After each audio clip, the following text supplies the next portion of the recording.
Pode desligar. Eu não sabia que diminuía não, nos quintos. Eu fiz os blocos fixos de novo. Você sabia que diminuía? Rapaz, eu nem entendi. Eu fiz antes. Eu pensei que tivesse tudo. Uma bagunça essa situação. Mal instruído. Diga, vó.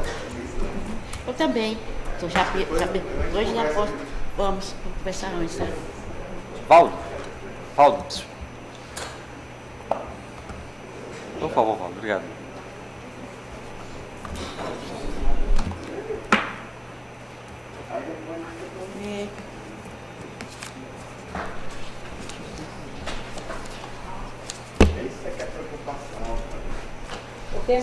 Senhores, bom dia. Saúde os eminentes pares, o nosso ilustre Procurador de Justiça, doutor Cosme. Saúdo aí o presidente da associação, os magistrados presentes, os servidores, os acadêmicos de direito. E havendo quórum, dou por instalada essa terceira sessão ordinária. Informo aos pares e ao ilustre procurador a ausência justificada do desembargador Samuel Evangelista. Em agenda externa, desembargador Pedro Hansi, recesso forense e desembargadora Cesarinete Angelim. Licença médica. Dou por aprovada a ata da última sessão, realizada no dia 21/6 do corrente ano. E já anuncio para julgamento os processos pautados e informo que os autos de número processo administrativo 0100-429-15-2016, de minha relatoria, que é o processo para julgamento da promoção pelo critério de merecimento para o cargo de juiz de direito titular da Vara Única da Comarca de Acrelândia, está sendo retirado de pauta. O item 2 também, o processo administrativo 0100-106-73, também está de minha relatoria, que é a remoção para a Vara de Registro Público e cartas explicatórias da Comarca de Rio Branco. Também estou tirando de pauta, já anunciando que faremos uma sessão extraordinária na sexta-feira,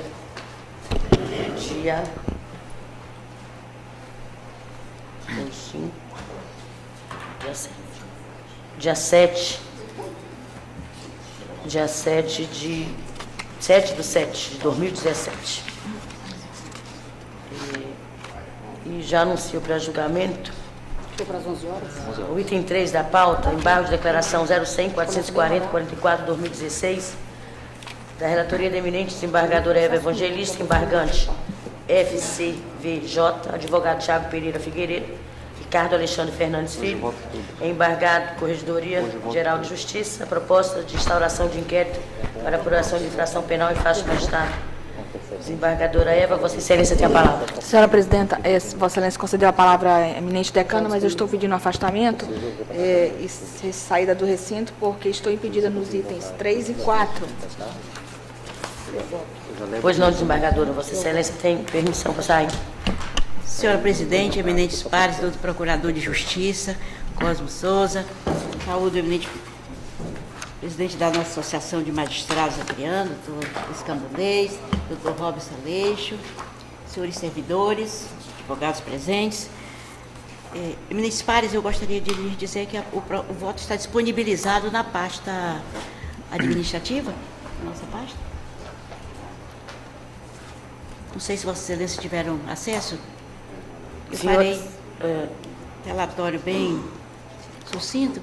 Esses embargos de declaração, com efeitos infringentes, tratam, na verdade, dos terceiros embargo de declaração, embargo de declaração.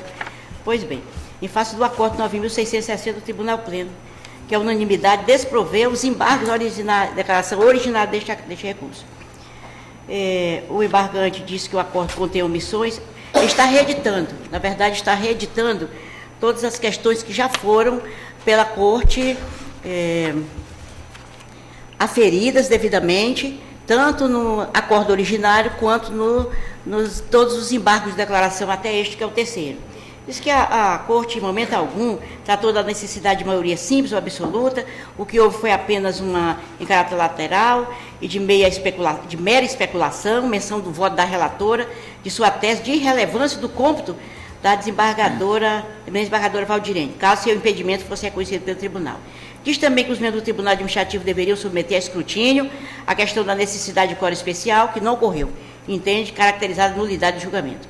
Pois bem, diz também que de outra omissão, que diz que foi verificado no acordo, diz que quanto à necessidade do voto da maioria absoluta dos membros do Tribunal Pleno Administrativo para abertura de inquérito e processo administrativo disciplinar em face de magistrado, e reporta a resolução 135 de 2011 do Conselho Nacional de Justiça. Diz que não há similitude entre este mandado de segurança e o número 27.700, embargo de declaração STF do Supremo Tribunal Federal, a situação dos autos, porque foi referida no acordo. Pois o julgado da Suprema Corte reporta fatos anteriores à resolução CNJ 135, de 3 de julho de 2011. Agora vem inovar, agora aqui já se trata de uma inovação nesses embargos, diz que o precedente do Conselho Nacional de Justiça, acerca do quórum da maioria simples, não expressa o entendimento dominante daquela Corte Administrativa, representando posicionamento isolado, e insta pela exclusão do voto da desembargadora Valdirene Cordeiro, em seguida submetendo a questão à votação do colegiado tocante à necessidade do quórum especial. Pois bem, esse é o fundamento. Diz que deve ser excluído o voto da desembargadora Valdirene, em seguida submetendo a questão à votação do colegiado, tocante à necessidade do quórum especial. E daí porque pretende que sejam conferidos efeitos infringentes ao recurso, para rejeitar a autorização de instauração do inquérito criminal em face do magistrado embargante. Este é o relatório, senhora presidente. Eu não encaminhei os autos ao Ministério Público, porque o Ministério Público não atua em embargo de declaração. Posso prosseguir? Já posso passar o voto, quero fazer um resumo. Eu já afasto de logo a alegada omissão, porque já se trata de matéria já ferida, tanto no acordo quanto nos embargos de declaração. Esse é o terceiro, como já disse. Pois bem.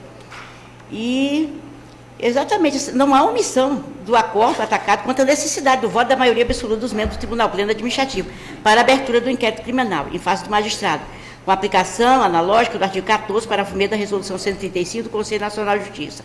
Por quê? Porque a tese do embargante em status acessiones, ou seja, ela foi devidamente apreciada, enfrentada com base na acumulação sucessiva e prejudicial dos argumentos formulados no recurso, e a proposta reproduz a exceto do acordo. Excelências, meus eminentes pares, todo o acordo eu reproduzi, que trata da matéria, o acordo da parte que trata da matéria, e que é longo, fazendo inclusive remissão à jurisprudência, que os senhores têm aí na tela do computador. Então, tanto é que a conclusão do voto naquele foi o seguinte, assim mesmo, excluindo, no caso dos autos, estou me reportando ao julgamento do embargo. A certidão de folha 166 demonstra que 11 desembargadores participaram do julgamento para autorizar a instalação do inquérito. Olha, Eva Evangelista, Pedro Ranz, Cesário Neto Angelim, Roberto Barros, Denise Bonfim, Francisco de Jalma, Valdirene Cordeiro, Regina Ferrari, Laudivon Nogueira, Júnior Alberto e Maria Penha, segundo a ordem de antiguidade. Tomando-se a maioria dos presentes, seriam necessários 6 votos a favor de qualquer deliberação, havendo 7 desembargadores opinados pela procedência do feito, que foram Eva Evangelista, acompanhando a relatora, Pedro Ranz, Cesário Neto Angelim, Roberto Barros, Valdirene Cordeiro, Regina Ferrari e Laudivon Nogueira, pela antiguidade. Assim mesmo, esse era o voto da desembargadora Regina, a relatora, no acordo originário. Assim mesmo, excluindo-se o voto da desembargadora Valdirene Cordeiro, tem-se ainda os 6 votos necessários à autorização da instalação de inquérito, quando presentes à sessão 11 desembargadores. Páginas 8 a 13. Pois bem, então, eu digo que o Tribunal Pleno Administrativo, em votação unânime, deliberou pelo quórum da maioria simples para abertura de inquérito criminal, em face, não de maioria absoluta, aqui contém um erro, em face de magistrado dispensada a colheita individualizada dos votos. Não bastasse tal questão, também figurou como objeto do acordo número 9.577, tendo a Corte Administrativa emitido com convicção diametral a tese do recorrente, conforme ressai da emenda. Pois bem, então aqui eu trouxe um outro acordo, nesse sentido. Isso aqui, nos embargos de declaração, porque eu já estou reportando aos embargos de declaração, os primeiros. Neste eu fui relatora. A propósito, é que surge atendido o disposto no artigo 489, para o primeiro quadro do Código de Processo Civil, pois enfrentada a tese principal, prejudicou os pedidos sucessivos foram prejudicados, sucessivos daquela dependência, no caso, em sentido oposto aos interesses do embargante. Aí eu passo a dizer que, diversamente do entendimento do embargante, de suma aplicável à espécie o precedente do Supremo Tribunal Federal, no MS 27700, declaração DF, aos casos apurados após a resolução CNJ, número 135, de 2011. A uma, eu explico. E não existe segurança a afirmar que é relacionado ao precedente exclusivamente a fatos anteriores à resolução 135 de 2011, em especial pela omissão de tal circunstância, ao cotejar a integralidade do voto do excelentíssimo ministro Luiz Fux, relator. A duas, do precedente CNJ, disse 39, 34, 68, 2015, referido na sentada anterior, o voto condutor da relatoria do conselheiro Arnaldo Rossepian adota como rácio decidente, o mandado de segurança 27700 é DDF, para marcar fatos apurados após a vigência da resolução 135 de 2011, não embora os votos divergentes. Portanto, foi por maioria o julgado do Conselho Nacional de Justiça, portanto, não há falar em defeito na motivação do acórdão ora submetido aos embargos, pela terceira vez. A propósito da tese delineada pelo embargante nesta sede recursável, rediscussão da matéria, está o objetivo nitidamente protelatório, porque essa questão ela está sendo aferida no acordo e nem já nos terceiros embargos de declaração. Atrair, em tese, atrair a penalidade do artigo 1026 para o 2º Código de Processo Civil. Eis que o artigo 15 do mesmo diploma processual disciplina que, na ausência de norma que regule processos eleitorais, trabalhistas ou administrativos, as administrações do Código de Processo Civil serão aplicadas supletiva e subsidiariamente. No mesmo sentido, é a doutrina de Rodrigo Mazei, que admite o cabimento de embargo de declaração em processo administrativo, mesmo a falta de expressa previsão nas regras processuais administrativas, no caso da Lei 9784 de 1999.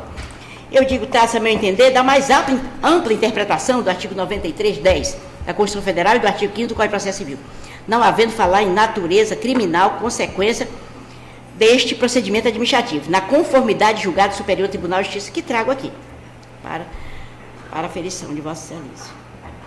Pois bem, portanto, se admitido embargo de declaração em processo administrativo, também facultada a declaração de caráter protelatório, nos termos do artigo 1026, parágrafo 2º do Código de Processo Civil. No caso, a interposição de embargo de declaração com manifesto objetivo protelatório, que neste caso aqui, matéria administrativa, enseja ao julgador, em decisão fundamentada, a condenação do embargante ao pagamento de multa não excedente de 2% sobre o valor atualizado da causa embargada.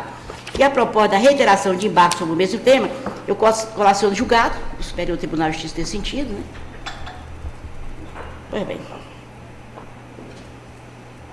Mas tratando de processo administrativo, que não existe parte adversa, tal o caso dos autos, aqui eu estou a dizer que é possível sim, mesmo em matéria administrativa. Mas no caso, presidente, trata-se de processo administrativo que não existe parte adversa, né? E tampouco o valor da causa, vedado aplicar a multa, objeto do artigo, eu vejo a impossibilidade da aplicação dessa multa, objeto do artigo 1026, parágrafo 2º do Código de Processo Civil. Portanto, ante a interposição de terceiros embargos de declaração sobre a mesma matéria, temo, de suma apropriado, submeter ao tribunal a declaração expressa do manifesto caráter protelatório do recurso, porque se trata de teses avaliadas desde o primeiro julgado. E de todo o exposto, eu voto pelo desprovimento aos embargos de declaração, com expressa declaração de sua natureza protelatória, seu caráter protelatório. Sem curso, não é como voto, senhora presidente.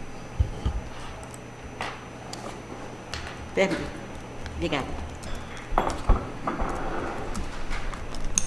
Senhores, eu, antes de colher os demais votos, o colega Welso vai pedir vista dos autos.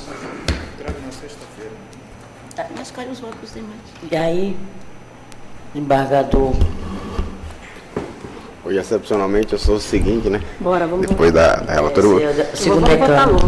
Eu vou pedir bem ao colega Elcio, porque é uma matéria bem conhecida, e eu vou acompanhar o voto da eminente relatora, proferir logo o voto, até porque eu talvez esteja ausente na próxima sessão, aí eu vou deixar logo o voto proferido, acompanhando o voto da relatora. Não, desembargador Djalma. Senhor presidente, senhores membros, colegas juízes, eventuários e demais. Eu vou também adiantar o meu voto, acompanhando Sua Excelência Relatora, porque a matéria, como bem disse o embaixador Roberto, é bastante conhecida. Nós que estamos aqui há algum tempo já nos debatemos sobre essa questão, de modo que essa questão já for objeto de análise em várias declarações anteriores. Entretanto, eu acompanho o voto de Sua Excelência e, eventualmente, o desembargador Elcio trouxer alguma inovação, poderei alterar a minha manifestação do voto. Eu faço a mesma ressalva também, feita pelo desembargador Djalma. Desembargadora Regina. Os meus cumprimentos a todos, eu acompanho integralmente a relatora. Desembargador Laudivon. Senhora presidente, eu sigo com a relatora, entendendo também que já está bem debatido o tema, bem claro, então acompanho integralmente. Desembargador Dino Alberto. Senhor presidente, eu saúdo Vossa Excelência, os eminentes pares, os juízes aqui presentes, serventuários. Também acompanho na íntegra o voto da relatora, por se tratar de matéria já conhecida. Eu tenho voto, eu vou aguardar Sua Excelência, o desembargador Elcio, trazer o voto visto, que se comprometendo a trazer na sexta, né, desembargador? Pois bem. Então, após votar a relatora pela rejeição do desembargo de declaração, sendo acompanhada pelos desembargadores Roberto Barros, Francisco Djalma, Regina Ferrari, Laudivon Nogueira e Júnior Alberto, pediu vista o desembargador Elcio Mendes, reservou-se a votar após o voto visto a desembargadora Denise Bonfim.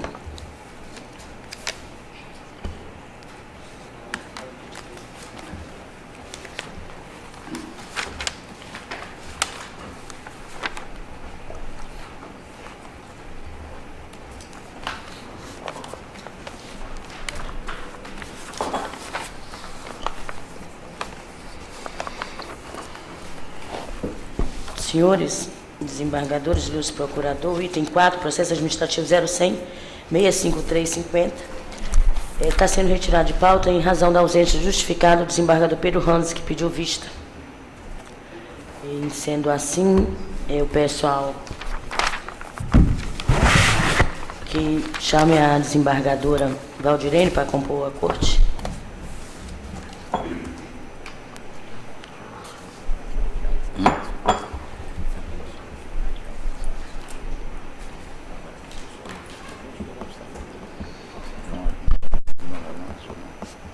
Desembargadora, a senhora, pessoal, os colegas juízes estão aqui aguardando, me parece,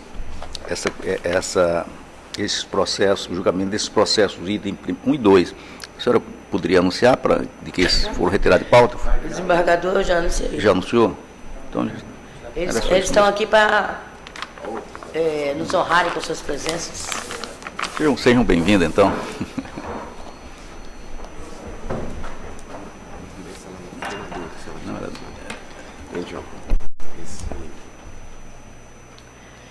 Senhores, então, continuando os julgamentos, eu anuncio o item 5 da pauta, recurso administrativo 0100-957-20-2014, relatoria da eminente desembargadora Eva Evangelista, recorrente Ana Lúcia Cunha e Silva, advogado José Antônio Ferreira de Souza, o recorrido Tribunal de Justiça do Estado do Acre.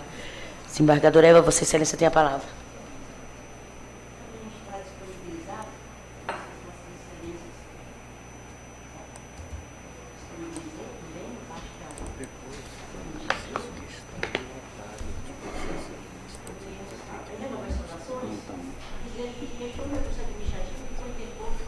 Recurso administrativo interposto por Ana Lúcia Cunha e Silva, ela está inconformada com o julgado do Conselho Estadual de Justiça, COJUS, o acordo 8.118. Este acordo negou provimento ao recurso administrativo que foi endereçado àquele Conselho e argumentando que ocupante de cargo comissionado não teria direito, este é o fundamento da decisão do Conselho de Justiça, né? Que ocupante de cargo comissionado não teria direito a receber adicional de especialização, porque impossibilitar a acumulação, alegando a pertinente consideração apenas para fins de recolhimento previdenciário. Foi essa a decisão do Conselho, né? Pois bem, a requerente ela está a aludir à decisão atual do Conselho de Justiça e da presidência deste tribunal em caso análogo.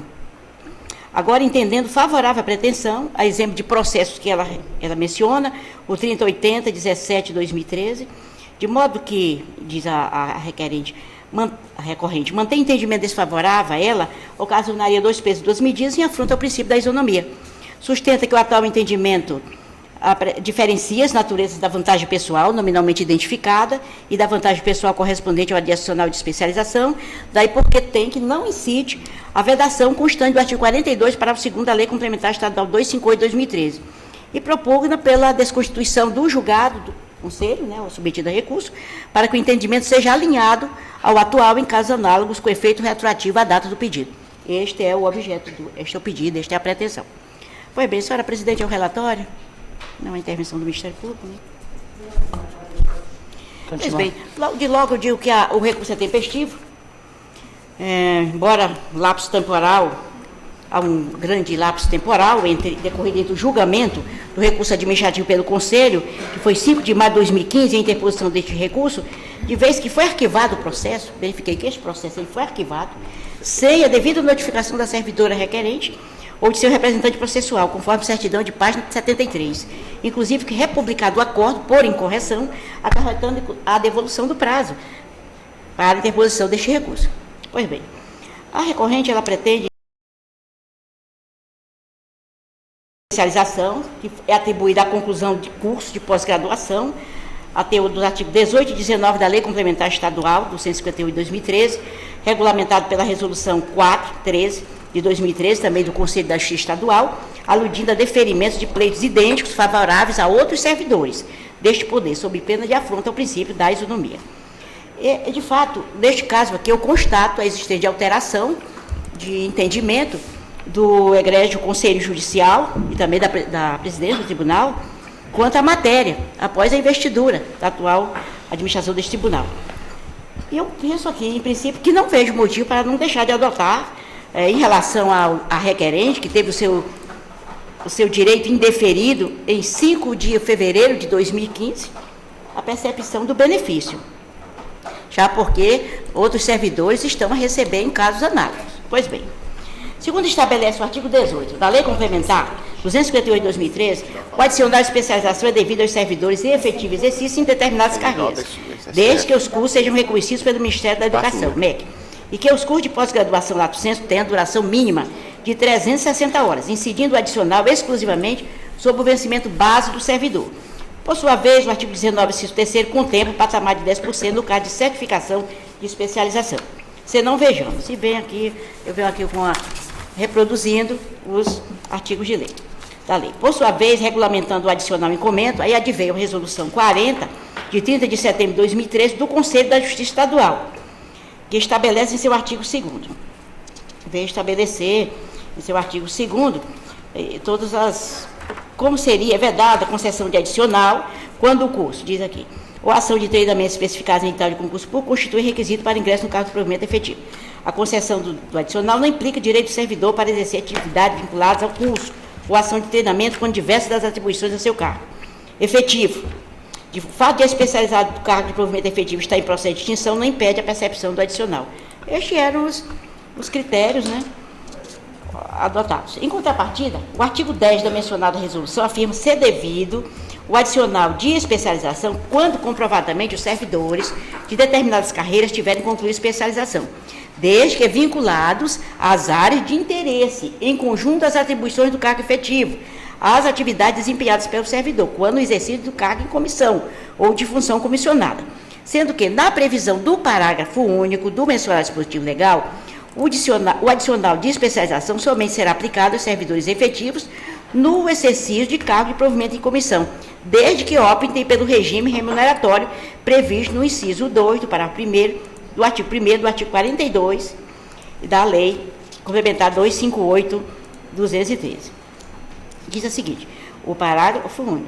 O disposto neste artigo aplica-se aos servidores efetivos no exercício do cargo de provimento em comissão, desde que optem pelo regime remuneratório previsto no inciso 2 do parágrafo 1º, do artigo 42 da Lei Complementar 258, de 29 de janeiro de 2013. Pois bem, contudo, se elegendo a interpretação literal, seguindo a interpretação literal do dispositivo mencionado, chegaria à conclusão de que os servidores efetivos, em exercício de cargo de provimento em comissão, que optassem pela remuneração do cargo exercido, embora possuindo cursos de capacitação, buscando aperfeiçoamento profissional e qualidade das atividades exercidas, melhor atendendo o interesse público, não poderiam receber o adicional de qualificação sobre o vencimento base, a meu entender, importando e afronta os princípios da legalidade, razoabilidade e eficiência, porque estaríamos aí a criar duas situações: somente os servidores efetivos teriam direito e não os servidores de cargo em comissão.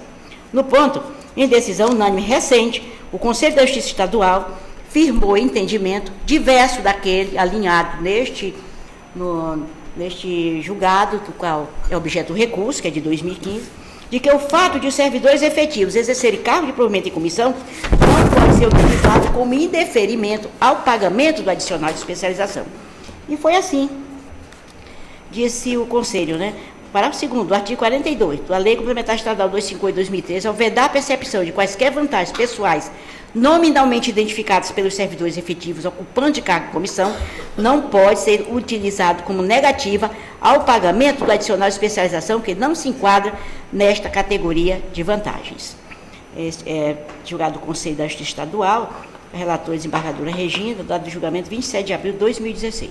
Pois bem, a propósito, eu colho do voto da eminente desembargadora relatora, que isso não foi somente um entendimento dessa administração, já vindo da administração anterior, a possibilidade do pagamento, a desembargadora Regina, da possibilidade do pagamento de adicional dos servidores dos cargos de provimento em comissão, que optam pelo regime remuneratório do cargo comissionado, referindo ao artigo 42, parágrafo 2º da Lei Complementar 258/2013, que os servidores que optarem pela remuneração do cargo em comissão receberão apenas estas, ficando excluída a acumulação com vantagens pessoais nominalmente identificadas.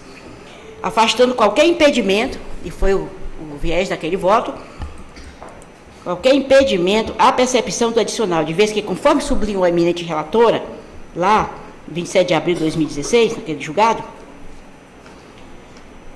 o adicional de especialização representa somente uma vantagem pecuniária diversa das vantagens pessoais nominalmente identificadas, porquanto não decorre da compensação por decréscimo remuneratório resultante de reclassificação na carreira, consistindo o adicional em vantagem pecuniária devida em vista, em decorrência da formação do servidor, não podendo, em hipótese alguma, se equiparar das vantagens pessoais nominalmente identificadas, que representam diferenças devidas em face do decréscimo salarial decorrente da reestruturação da carreira. A propósito, corroborando tal entendimento, assinalo que a administração pública compete fazer somente aquilo que a lei autoriza, não sendo permitido agir em desacordo com as finalidades previstas em norma. Assim, o texto legal deve ser seguido à risca como forma de tornar a prática administrativa mais consistente é possível com o interesse público, não sendo dado ao gestor público negar a aplicação da norma com fundamento em algo não previsto nesta e restringindo deste sentido. Não cabe ao aplicador da lei fazer restrições. Esta orientação, eu trago doutrina, de Henrique Savonete, mas não vou ler. Ademais, conhecida a regra de hermenêutica proclama que onde a lei não distingue, o intérprete não é dado fazer. Ubi lex não distingue, nec intérprete distinguere debet. Ou seja, não deve o intérprete criar na interpretação distinções que não figuram na lei. Portanto, se o legislador não distinguiu, não deve o operador de direito fazer, sob pena de se instaurar grave insegurança jurídica. Aliás, essa regra diverte para aplicação geral e restrita, para a qual o legislador não contemplou exceção.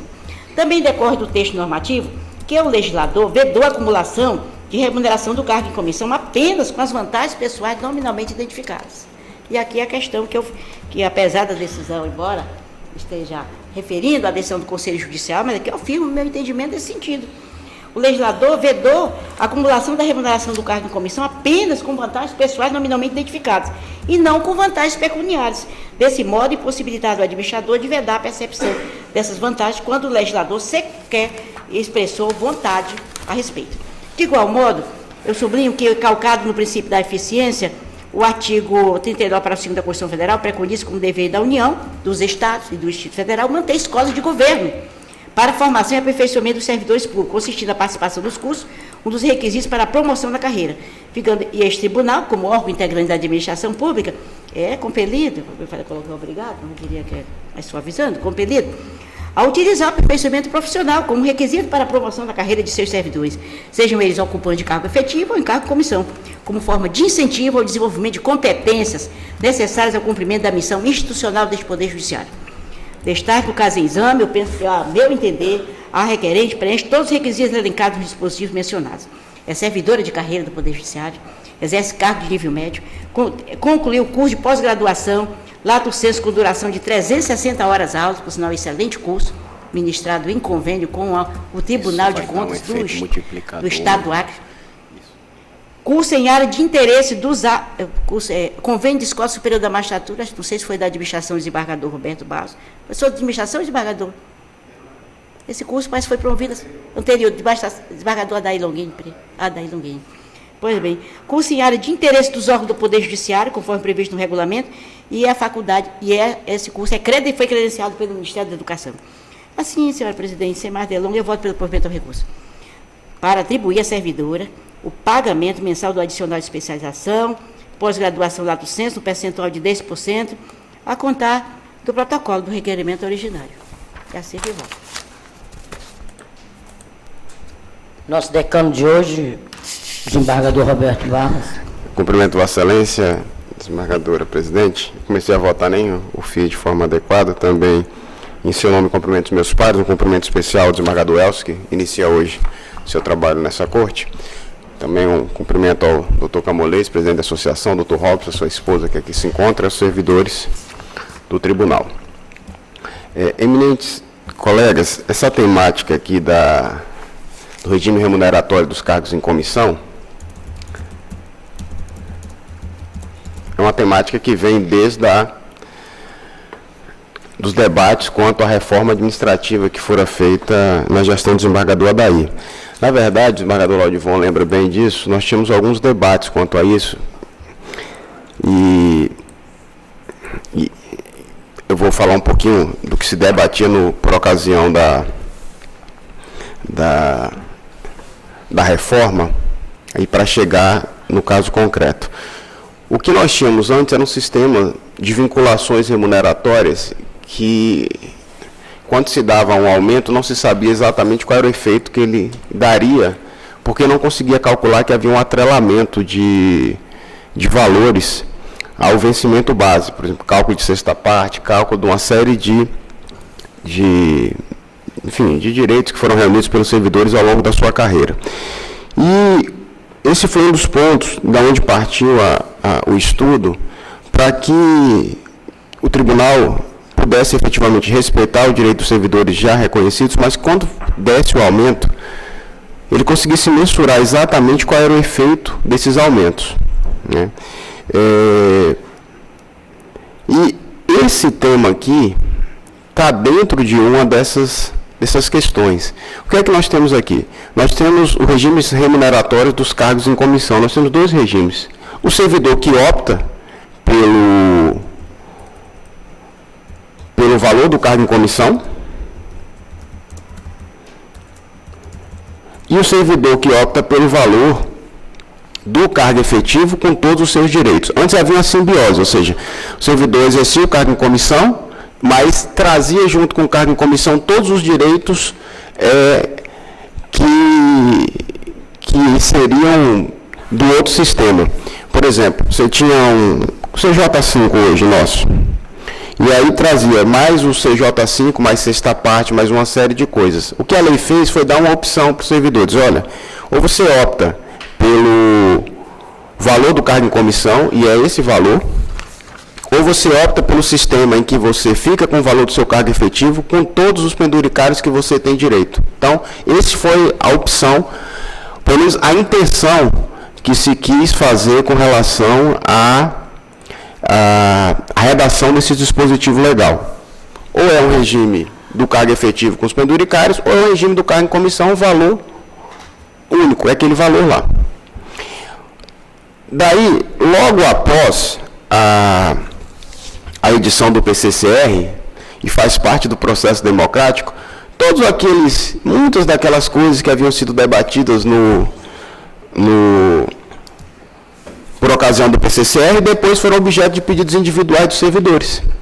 meio que tentando, em alguns casos, e aí é o direito do servidor, tentar rever aquilo que foi objeto do pacto, que foi objeto da lei, como base de cálculo de sexta parte, o que é que conta, o que é que não conta como adicional de especialização, se pode voltar a unir o sistema do salário do cargo em comissão com vantagens pessoais ou vantagens pessoais nominalmente identificadas, enfim, de tal sorte que todas essas interpretações tinham um impacto significativo no tribunal e algumas delas foram exaustivamente debatidas. Uma nós ainda não chegamos lá, mas nós vamos ter dia para chegar. Aliás, a presidente eu acho que está com muita vontade de chegar, que é, por exemplo, a regulamentação dos oficiais de justiça, porque era uma série de coisas para regulamentar o atrelamento ao salário mínimo. Isso também foi pactuado, precisa resolver esse assunto, enfim, o desembargador Júnior, outros colegas, tantos, vamos até dividir talvez esses temas para ajudar a presidência para fazer. O presidente até pediu ajuda já com relação a isso.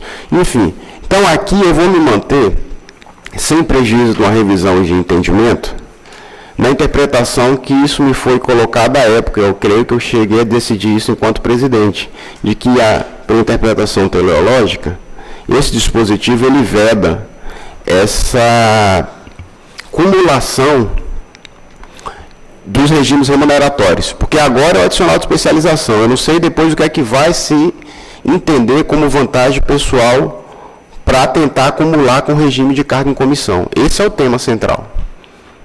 Ou seja, se interpretar, e aí eu entendo realmente, talvez até nós tenhamos dito menos do que gostaríamos de ter dito por ocasião da redação, desembargadora Eva, do negócio. Talvez vamos refletir, presidente, a partir dos impactos que isso aqui vai dar, se não é o caso de alterar a lei, e aí daí para frente deixar claro que não cumula com vantagem pessoal nominalmente identificada, nem com vantagens pessoais, né, que esse é o debate, dizendo que a lei só vedou para vantagem pessoal nominalmente identificada, e aí, pela interpretação da minha desembargadora Eva, só abarcaria aqueles institutos que foram extintos e a VPNI viria só para evitar a redução de valores, mas não se aplicariam as vantagens pessoais, ou seja, aquelas vantagens que ainda existem no PCCR, que é o caso do adicional de especialização. Enfim, eu vou, sem prejuízo eventualmente de rever a posição, eu acho que o voto da desembargadora Eva foi um voto muito consistente, mas eu vou me manter ainda naquele posicionamento, até porque hoje eu não tenho ainda exatamente a dimensão dos efeitos que isso vai gerar. No adicional de especialização eu já sei, que, ou seja, em tese, quem está assumindo o cargo em comissão e tem adicional de especialização vai cumular com esse adicional, interpretando que é uma vantagem pessoal e que, portanto, não estaria vedada a acumulação. Teríamos que ver depois se existem outras vantagens pessoais e qual vai ser a implicação disso aqui sobre o aspecto financeiro do tribunal. Porque não são poucos os servidores que exercem cargo em comissão e todos eles, pelo menos, ou quase todos, têm o adicional de especialização. Bom, agora isso aí não está na minha esfera mais, que é na esfera econômica. Então eu vou pedir, venha, eminente desembargadora, sem prejuízo de refletir, desembargadora, eu creio que talvez a lei não tenha dito tudo o que queria dizer, fazendo essa distinção de vantagem pessoal e vantagem nominalmente identificada, dizendo a Vossa Excelência que certamente chegarão outros pleitos aqui, como a questão de base de cálculo de sexta parte, os gatilhos, uma série de coisas que foram exaustivamente debatidas. Mas nesse caso, o voto de Sua Excelência me trouxe uma dúvida mesmo, mas eu ainda me mantenho com a interpretação originária, pedindo venha pelo alongamento do voto, eu mantenho a decisão do COJUS, negando provimento ao recurso. Excelência, gostaria só de fazer um esclarecimento.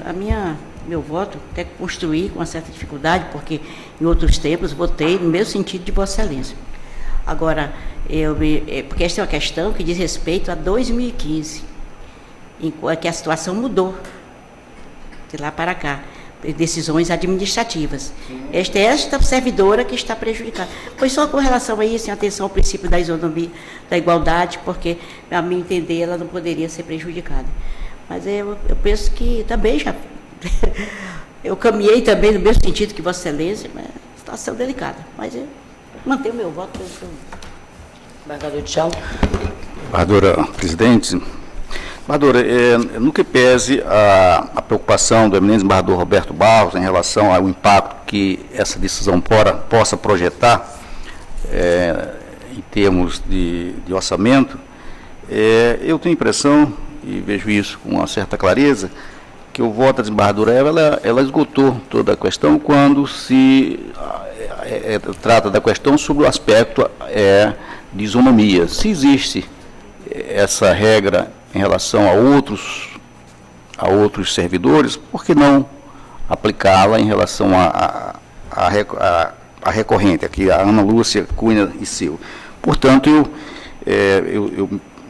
eu vejo com uma certa preocupação até essa manifestação do embargador Roberto, no que diz respeito ao impacto que essa decisão possa ter. Todavia, eu me adiro quero aderir ao voto da desembargadora Eva por uma questão, a desembargadora Eva foi muito feliz quando se referiu ao aspecto formal da questão relativamente sobretudo a questão constitucional, adotando a regra da isonomia em relação a esse caso.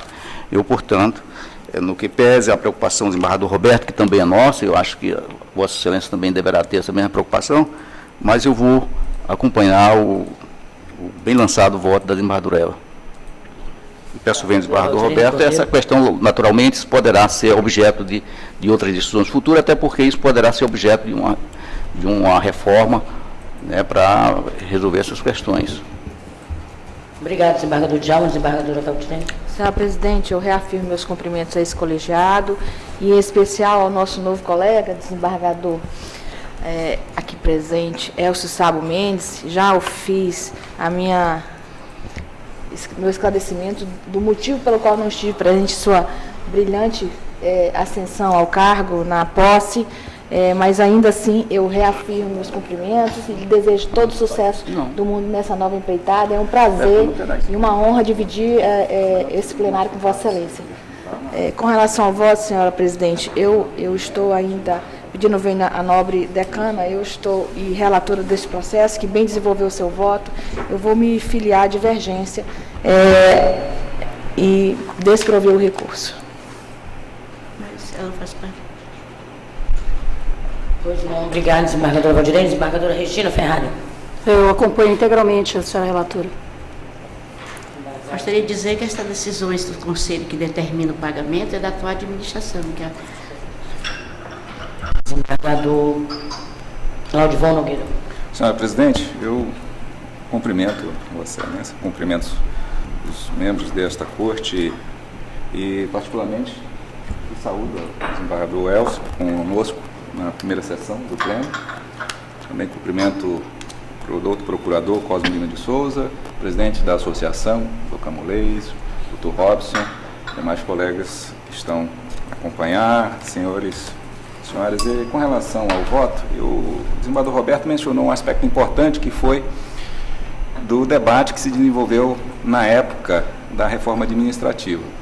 E eu lembro bem que na conversa realizada com o sindicato, foi explicitada as vantagens que o plano traria, né? E uma delas era que o servidor, que haveria um estímulo ao servidor da casa, se ele optasse por manter num cargo em comissão a remuneração dele mais um percentual, porque isso seria um estímulo para que o servidor assumisse os cargos estratégicos da administração do judiciário. Essa era a razão. E ao elaborar essa norma, particularmente aí a mens legis da norma, era dizer, olha, o servidor da casa ou aquele que fosse cedido, ele pode optar pelo cargo em comissão ou a remuneração dele mais um percentual. O debate estava fluindo muito bem até aí. Aí veio a dúvida. E aí os que têm vencimento nominalmente identificado, né? O que faria com isso aí? E então, na discussão com o sindicato, não, então deixa claro que não cabe isso aí. Mas, na verdade, a ideia era qualquer outra vantagem quando ele optasse pelo provimento em comissão. Não havia dúvida quanto a isso. Nem as verbas pessoais, nem as verbas nominalmente identificadas.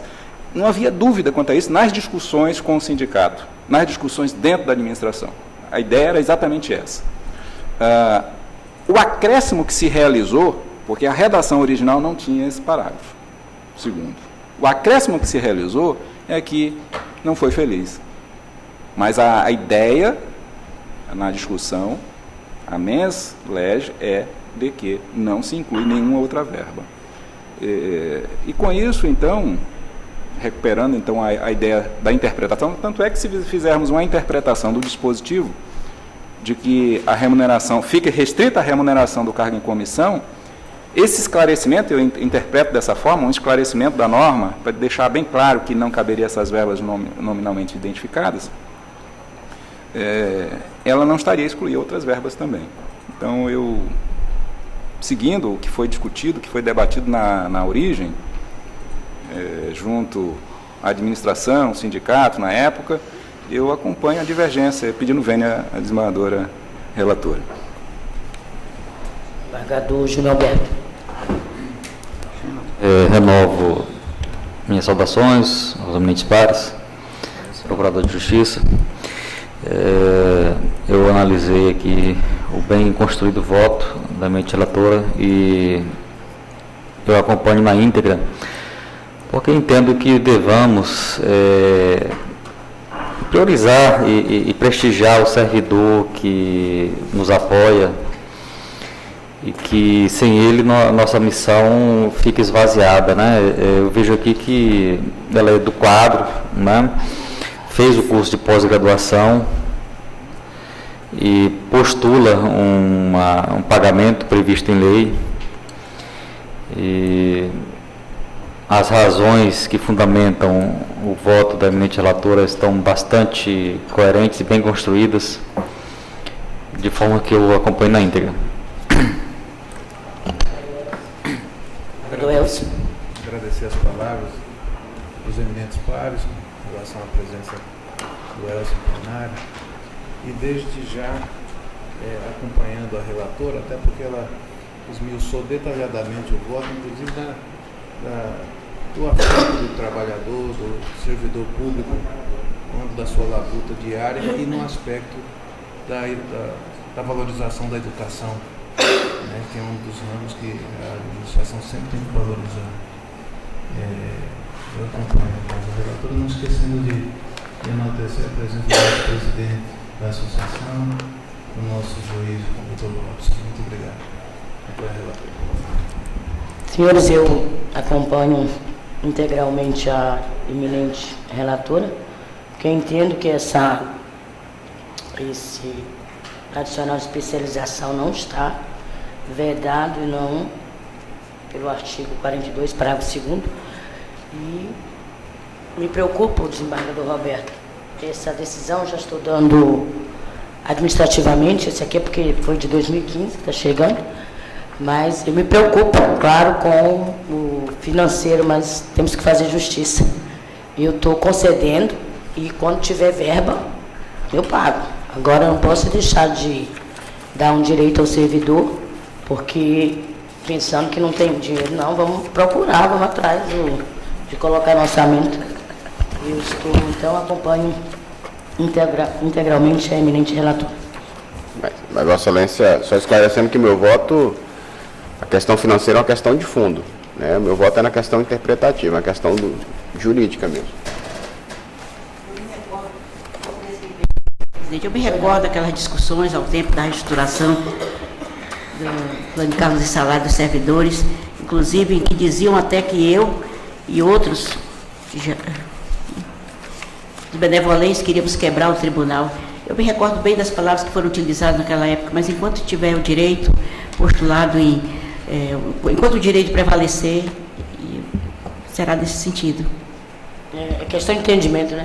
O desembargador Roberto. Isso que eu queria dizer. Não se adentra, né, desembargador? Eu não neguei dizendo que tinha direito, que não tinha dinheiro, ou que não deve, não é isso. É porque a questão teleológica versus a interpretação. Dinheiro está difícil, mas... Não, mas isso aí, como você disse, vai atrás, né?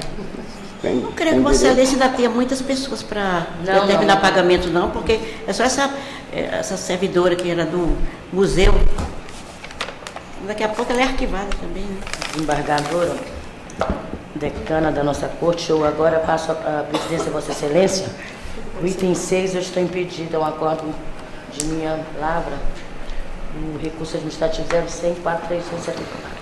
Passa a presidência a Vossa Excelência. Pois não, Excelência. Eu vou anunciar. Deixa eu ver aqui pela pauta.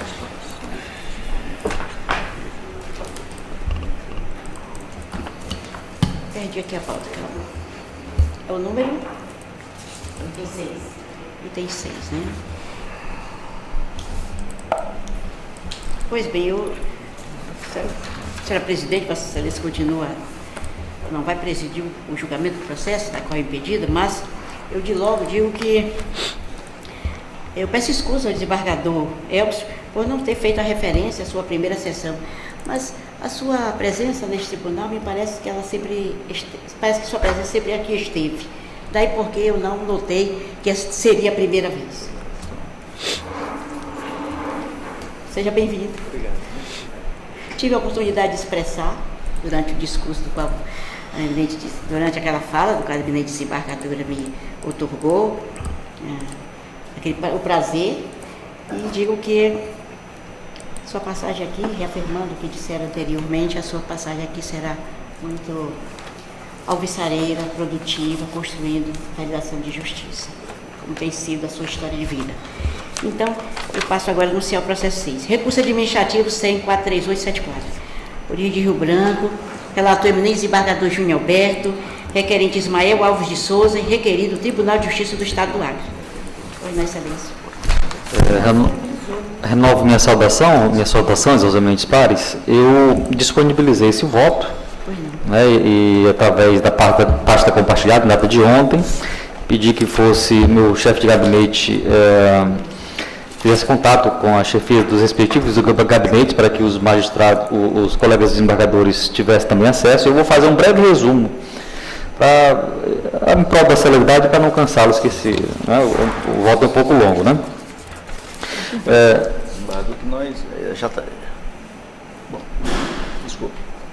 Propor o quê? Saber se tem alguma divergência? Se há alguma divergência, já foi. Tem divergência? Então, os colegas já me... A conclusão de seu voto é pela...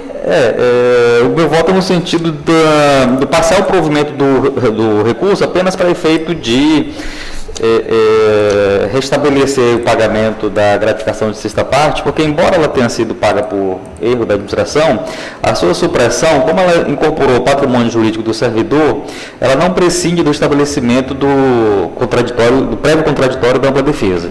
Então, é nesse sentido a minha linha de voto, senhora. Excelência aproveu o recurso. Parcialmente. Parcialmente, provimento parcial. Eu ouço o eminente desembargador Roberto Barros. Perfeito.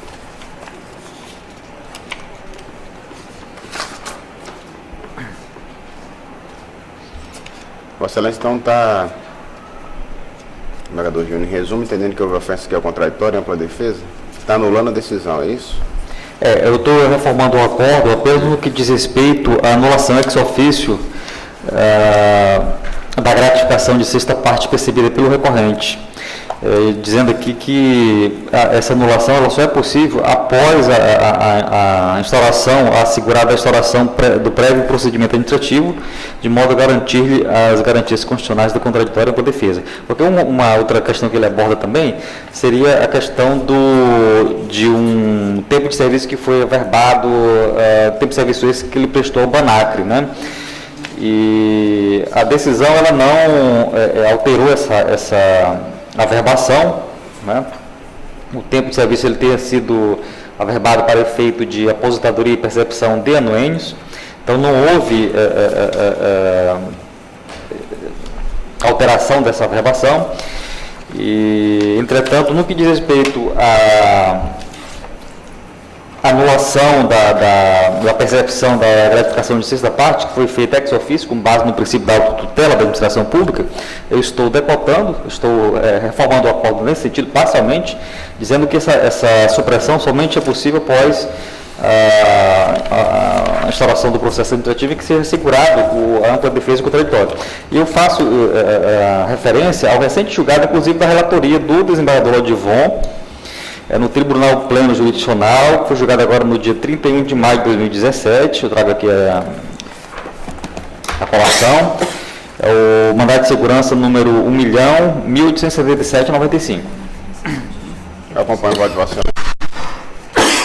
Agradeço o esclarecimento, vereador, é isso. Aí volta, a administração concede contraditória, ampla defesa para ele e toma outra decisão. Isso, né? isso, nesse sentido. Tá, concordo, Vossa Processo. Excelência. Acompanho o voto do relator. De acordo, Excelência. Excelente, estou seguindo o relator. Na mesma direção, com o relator. Acompanho o relator. Acompanho o relator.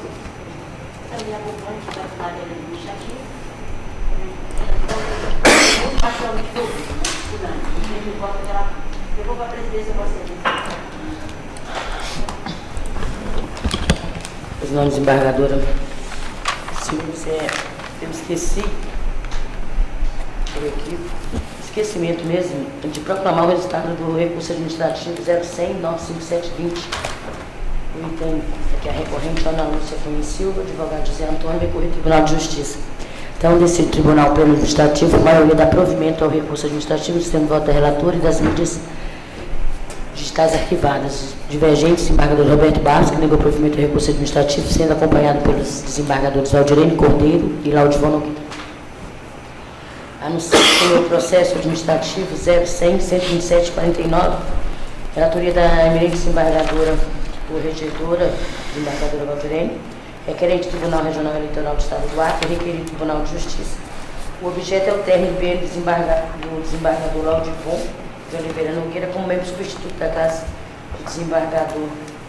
Vossa Excelência tem a palavra, desembargadora Valdirene. Senhora presidente, dada a dinâmica que tenha sido adotada por esse colegiado maior e seguindo o mesmo espaço do eminente desembargador Júnior Alberto, para fazer uma síntese, já faz parte a manifestação em relatório da pasta compartilhada, que é assim que tratamos em situações que envolvem processo administrativo, onde está o meu nome.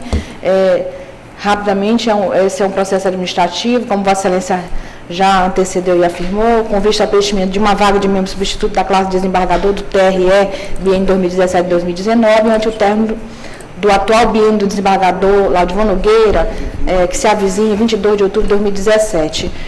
Os autos vieram para a minha relatoria, foi juntado ao mesmo a relação de todos os membros integrantes dessa corte que já passaram por aquela corte eleitoral, e na sessão anterior, da qual não me fiz presente em razão de estar em evento institucional, a corte eleitoral rapidamente e prontamente, atendendo o pedido dessa relatora, apresentou o relatório de figuração dos colegas, e está no relatório. O desembargador Samuel foi eleito na última sessão do administrativo. Senhores, eu estou aqui apresentando como membros aptos e elegíveis dentro do quadro a desembargadora Eva Evangelista, desembargador Pedro Rando, desembargador Roberto, Laudivon Nogueira em recondução, Júnior Alberto em recondução e o eminente desembargador Elcio Sabo. E concito a Vossa Excelência e aos pares para que façamos votação aberta, porque não sei quem tem pretensão de ocupar aquele cargo.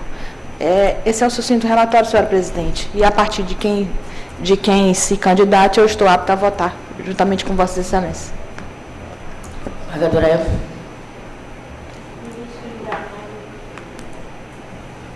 Colegas. Eu não tenho interesse. Também não. Desembargador Laudivon. Desembargador Elcio. Se um dos mais antigos colocarem o nome, eu colocarei o nome. Respeito. Colocaria o nome? Sim, se nenhum dos mais antigos colocar. Não, a desembargadora já colocou. Vossa Excelência já colocou. Meu voto é na desembargadora Eva. Eu já voto na senhora também. Eu voto na desembargadora Eva. Eu voto na desembargadora. Já está aclamada a desembargadora. A senhora foi... A senhora é mais antiga. A senhora colocou, desembargadora. Foi. Eu ouvi, desembargadora. Eu ouvi. Ela falou assim, que ninguém quiser... Então, desembargadora, eu já não, eu vi a senhora. Então, pronto. Está aclamada, desembargadora. Então, o Vossa Excelência, senhora presidente, esse é meu voto, votando na desembargadora. Relatora. Decide o Tribunal Pleno Administrativo a unanimidade de indicar o nome da desembargadora Eva Evangelista para preenchimento da vaga de membro substituto da classe desembargador do Tribunal Regional Eleitoral do Acre, após o término do bem do desembargador Laudivon Nogueira, o termo do voto da desembargadora relatora Valdirene Cordeiro. Colegas, não há mais processos de julgamento. Suspender a sessão. Eu faculto a palavra a quem dela quiser fazer uso. Presidente. Pois não. Excelência, depois eu...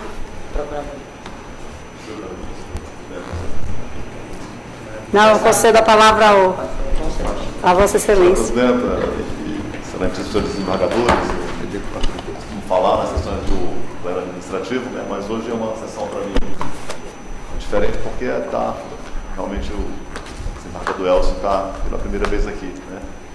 E quero dizer que é uma alegria poder, né, estar aqui nessa corte, né? E vendo essa corte como mais um membro, né, promovido da magistratura de carreira, né?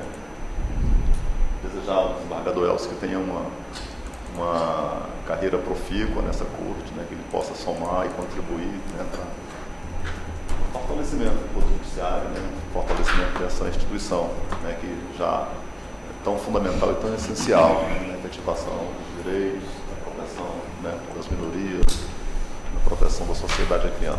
Então, desembargador Elcio, muito boa sorte aqui na sua nova carreira de membro do tribunal. Pois não. Eu esqueci. Mas todos os colegas estão de acordo, né? Sim. Então, com o referendo do Pleno, Vossa Excelência está já integrando a Câmara Criminal. Desembargadora Regina. O desembargador Djalma quer falar? Não. Não? Desembargador Roberto? Não, o presidente vai anunciar depois. Vai suspender a sessão. Para sexta. Não tem mais suspensão, não. Não, para não ter que convocar outra, é melhor suspender essa. Sei. Certo. Desembargador. Não, é melhor suspender essa ao invés Suspender para sexta-feira já. Desembargadora presidente, cumprimento Vossa Excelência, cumprimento os pares, cumprimento o nosso procurador de Justiça, o nosso presidente da Associação dos Magistrados, senhores servidores. Cumprimento especialmente, neste momento, o desembargador Elcio Sabo. Quero lhe dizer com muita alegria que é uma honra estar ao seu lado. O senhor foi convocado por essa grande missão, que Vossa Excelência tenha muitas felicidades, tenha pleno êxito no seu novo ministério. Sabemos nós o quanto é difícil fazer justiça, né? Nesse mundo tão violento hoje. Hoje eu estava a meditar com as nossas juízas, num grupo que temos, sobre o que podemos fazer a mais pela paz, aonde é que podemos ir além dos nossos esforços. Uma reflexão, uma proposição filosófica que nos inquieta, né?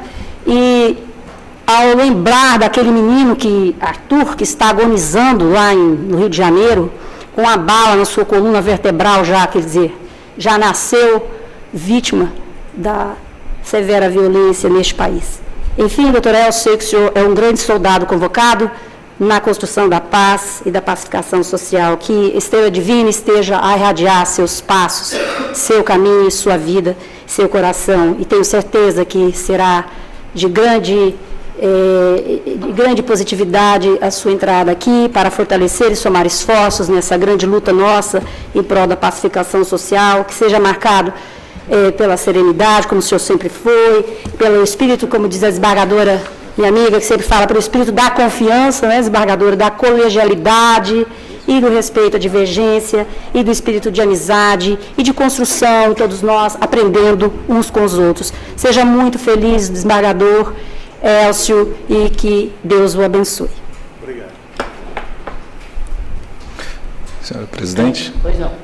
É só uma notícia, comunicar aos eminentes colegas que no Comitê de Gestor de Tecnologia nós estamos a decidir sobre a virtualização dos processos administrativos dos órgãos colegiados. Nós utilizamos aqui essa pasta compartilhada exatamente porque os processos ainda correm em papel. Então, no próximo dia 26, o desembargador Roberto já está ciente disso, nós vamos estar deliberando sobre a plataforma que vai trabalhar com esses processos virtuais. E então, em seguida, serão virtualizados. Então, só para dar essa notícia, porque eu penso que é um dos últimos redutos do uso do papel no tribunal, na administração, que é o processo administrativo colegiado. Parabéns à comissão.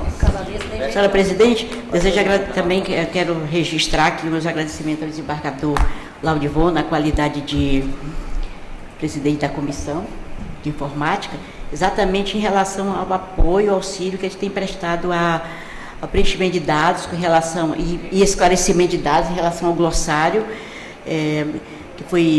que deve ser preenchido por todos os juízes do nosso Estado com competência para a violência doméstica, da qual Vossa Excelência me confiou este cargo, que agora eu estou entendendo que eu devo tomá-lo como uma missão.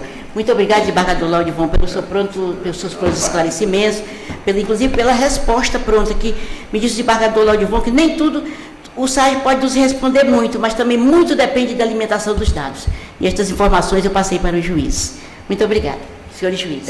Não é à toa que os Laudivon e o Roberto, que entendem, trabalhado nisso, são conhecedores do assunto. Então, a comissão está de parabéns, mais uma vez, enaltecendo o trabalho dos senhores. Está vendo a foto? Doutor Elcio, eu não... lhe parabenizei por estar aqui, dei boas-vindas, porque entendi que as boas-vindas já foram dadas na sexta-feira, mas como é a sua primeira sessão, seja muito feliz conosco aqui, tá bom?